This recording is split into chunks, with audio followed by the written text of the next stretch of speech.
This is going to be a quick kind of update on how we got the priorities and goals that we currently have, where we are now with those goals, and kind of where we want to be, and get your direction a little bit on kind of where we're headed.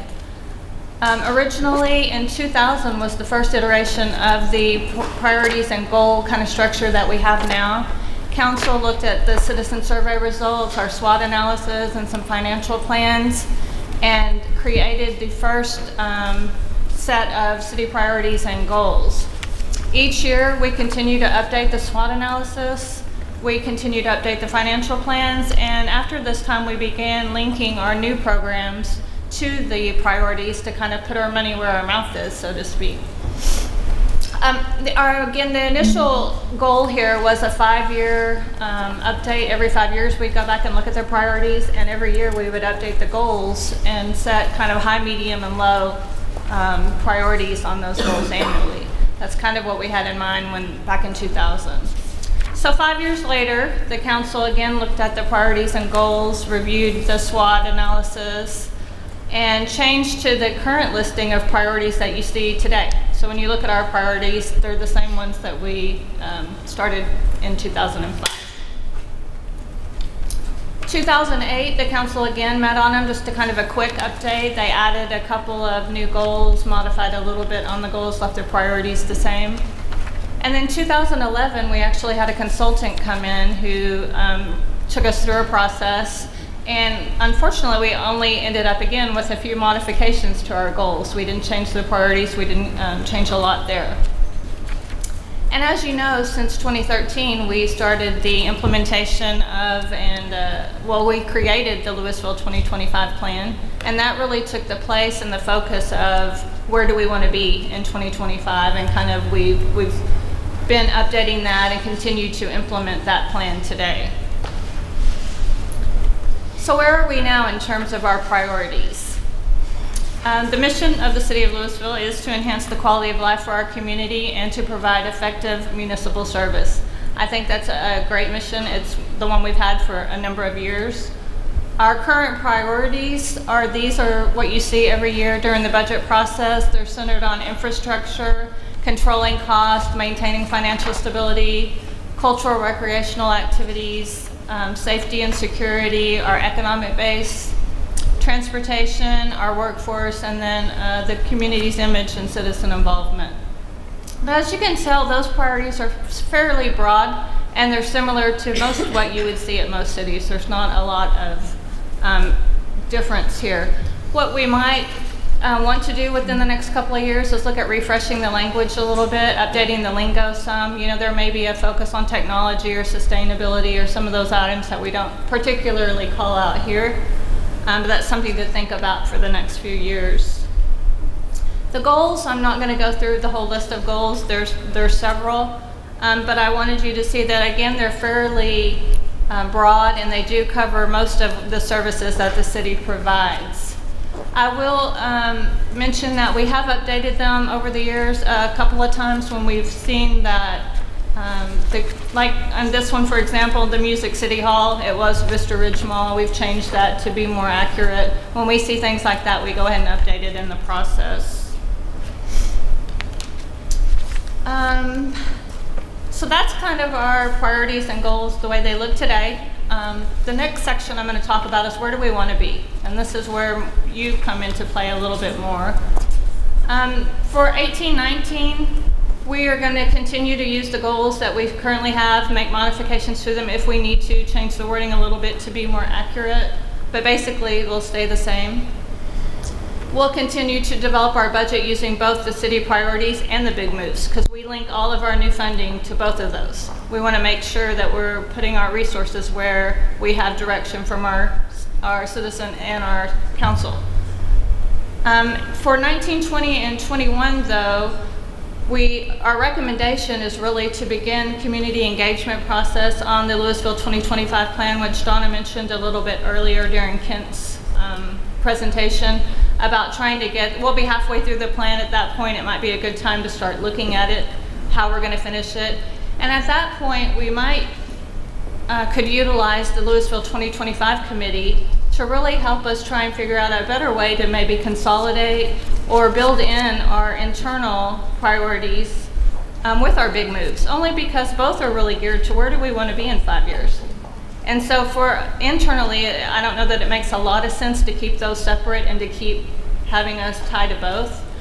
There may be a way that we can get some of the internal organizational things as a big move, if it's maybe to create a better working internal workforce, a government that works, something general that allows you to kind of put in HR things and budgeting things, finance things, the things that we're kind of missing out of the big moves. All of that kind of relates, because without a really great working government, you're not going to get any of the others. So it's an idea to think about for the next couple of years. However, for 18-19, we are internally planning to make a change in the way that we do our budgeting and planning by linking our SWOT analysis to the recently adopted Louisville Way values. And those values are to value people, serve every day, and build for the future. And what I've listed here is kind of some detail on what we would be looking for in each of those areas to make it meaningful to the budgeting and planning process every year.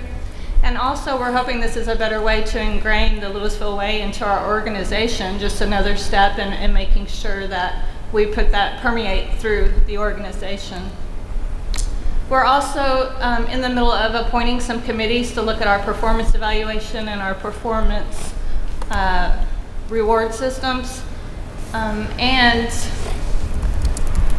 the serve every day, one of the things that we put there is that we would try and have our departments actually list out the services that they provide that they do really well, the ones that they don't do so well and might want us to look at changing or revamping. And what we're thinking is that can become the first phase of a full-blown inventory of services. One of the things you might hear from where you might see an inventory of services in priority-based budgeting, and that's something that we aren't advocating like a whole major scale move towards priority-based budgeting, but we do think there are elements of it that can help enhance our budgeting process, and this is one of them. So we think we take that first year of the SWOT analysis and start over the next couple of years to create that inventory of service. We think it'll take a 3-year approach, but in the end, it'll give us an inventory of services that will really communicate what it is we do every day to better educate our residents. We can also link these services to the priorities and big moves to help us show how we're achieving those big moves and priorities. We can also use it to cost out those programs and services. So when we want to say, well, how much does a certain program cost like MARDI, or how much does a certain activity like public records, or any of our specific services, if we want to know how much they cost, then that's the next logical step in having a service inventory. And lastly, we can even link performance measures to those services so that we can better gauge how well we're providing the services and better educate the public on that as well.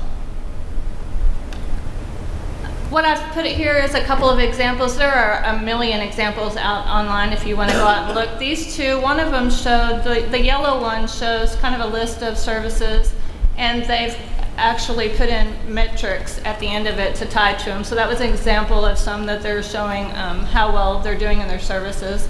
The blue one is an example of the services down the left-hand side, and across the top it's really their big moves and their priorities, so to speak, that you could kind of go in and say, do our services actually help us in any of our big moves or our city priorities, and that makes them more meaningful.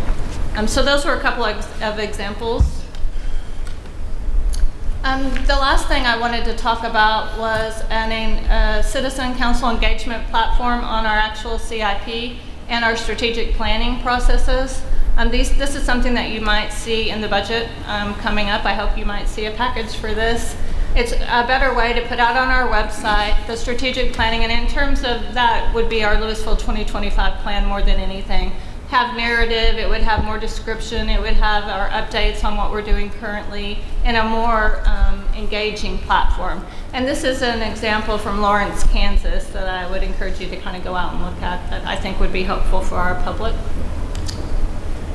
And the second one is a budget portal. The City of Plano has a great budget portal. If you haven't seen it, I would encourage you to do that as well. If you go into it, automatically you'll start at the highest level and you have the drill down capability to go as far down as you want to go. It's just a better way to show our public and let them look and see what they're interested in and get all the way down to the line item detail. So that's something that I think would probably be a project that we would outsource, but would have plenty of IT support as well, because we need to create some reports and functions for them, because we want it to be live as well, as much as possible. So the future steps here are, is there any interest in creating an inventory of services? Are you interested in a strategic planning platform, an open budget portal? And then is there any interest in trying to do some type of consolidation on the Louisville 2025 plan and our current city priorities in the future, 3 to 5 years out, something like that? So maybe we can look at Gina's questions in order.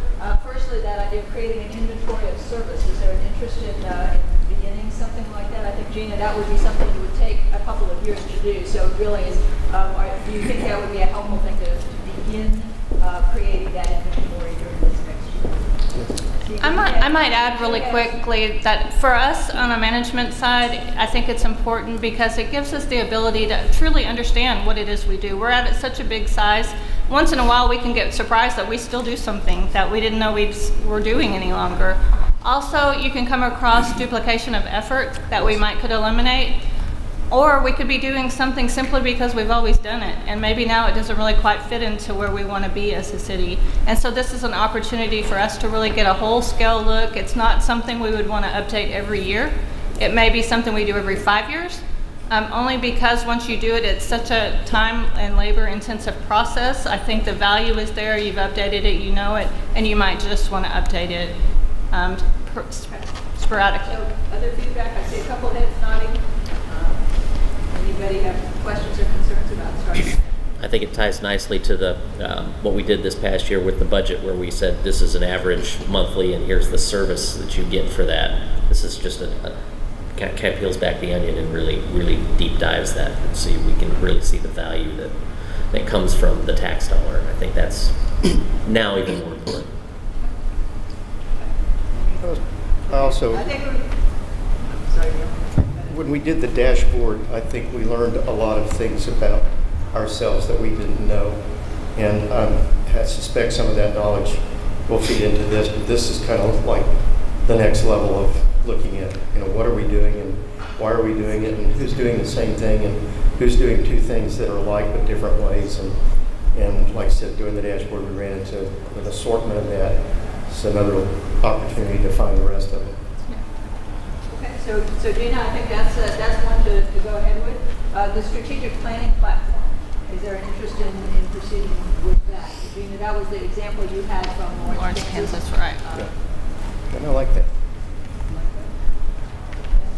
Okay, worth going ahead with that. The open budget portal, again, that's the letting people have that transparency and that drill down. That's a big, huge yes. And also because I've looked at other budget portals, so I'm frustrated with ours because I've looked at other budget portals.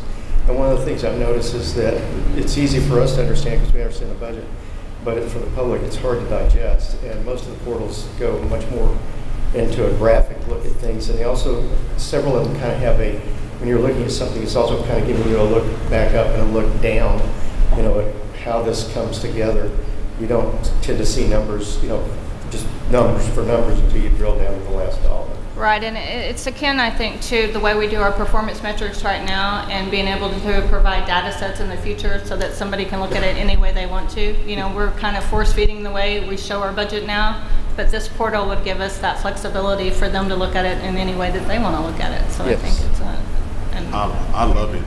If the one thing we can do for comparison's sake, when we're putting that information, the current information going forward, is as far back as we can, so some people can take a year-to-year comparison and see, when they say our expenses are going up, like, well, no, they're relatively flat, or whatever it is that people normally kind of come out with these ideas, but they can actually see, do a comparison year to year. I think that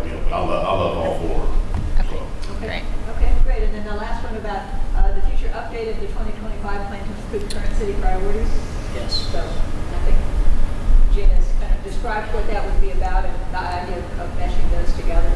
Yeah, That seems like a no-brainer. when I read this in my head, what I saw was kind of a matrix of, this is 2025, this is, where do they cross each other, where do they come together, and then move from there, so.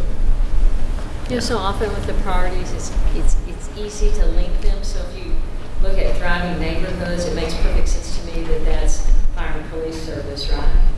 But when you look at a lot of the internal departments, it's very difficult to try to link that. So that will be a focus. It's a whole different batch of, And it's understandable as to why they are somewhat different, but there's a great deal of overlap. Bringing those together at the time of the meeting, it makes sense. So we all. Step 5, anything else that Gina brings to us, just automatically approved. Oh, okay. Did you write that down? Somebody No. write that Fire down? police are going to be calling her now. Okay, well, thank you, Gina. I think